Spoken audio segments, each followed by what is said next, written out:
कटक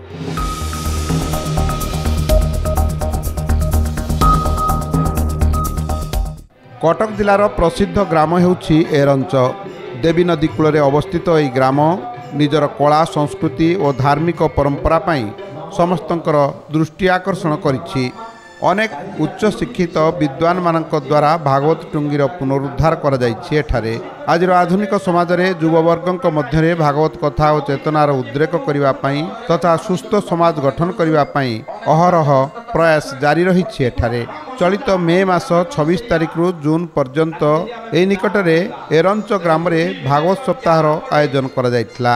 आज को 13 वर्ष धरी ए एरंच ग्राम रे बालीसाही रे भागवत घर प्रांगण रे भागवत सप्ताह कार्यक्रम अनुष्ठित होई आसुछि। 7 दिन धरी ए कार्यक्रम अनुष्ठित हेउथिया बेले ए आध्यात्मिक कार्यक्रम रे दिन रे भागवत महापुराण पारायण एवं संध्या रे सुनावधन्य प्रवक्ता मानक द्वारा प्रवचन कार्यक्रम आयोजन करा जाय थाए। ए भागवत आमर ए एरंच ग्राम रे बहुत पूर्वरु आमर पूर्वज माने सब करुथिले।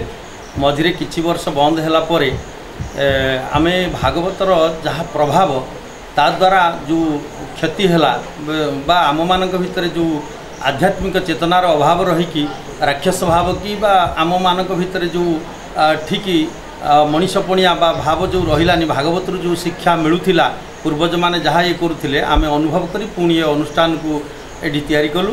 यह 13 वर्ष होला आमर चली।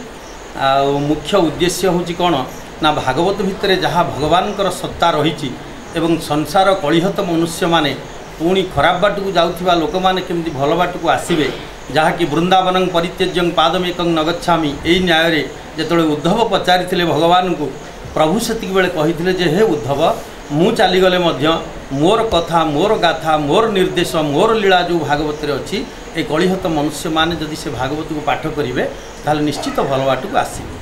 उद्घाटनी उत्सव रे पंडित सुशांत कुमार अग्निहोत्री, श्रीजुक्त अभिनंदन दास, डाक्टर अंशुमान कर एवं पंडित भक्तरंजन आचार्य वक्ता भाव में जोगदे उपस्थित भक्त मानंकु हरिकथामृत परिवेषण करथिले।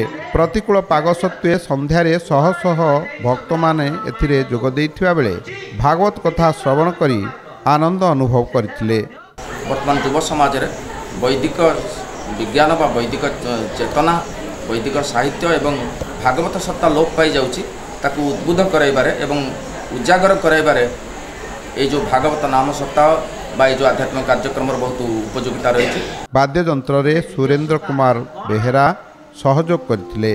अनुष्ठान मुख्य सुशांत कुमार राउत, संपादक शशिभूषण सेनापति, मुख्य उद्योक्ता वैकुंठनाथ बेहेरा, कटकरू आसीथिबा वैदिक विज्ञानर गवेषक प्रद्युम्न किशोर मिश्र प्रमुखों सहयोग रे एई आध्यात्मिक कार्यक्रम सफलतार सहित शेष होइछि।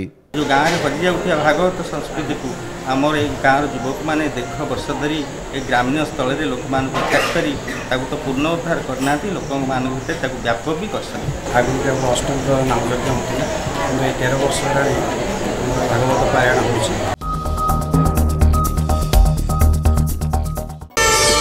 प्रार्थना आम आनंदर उत्स।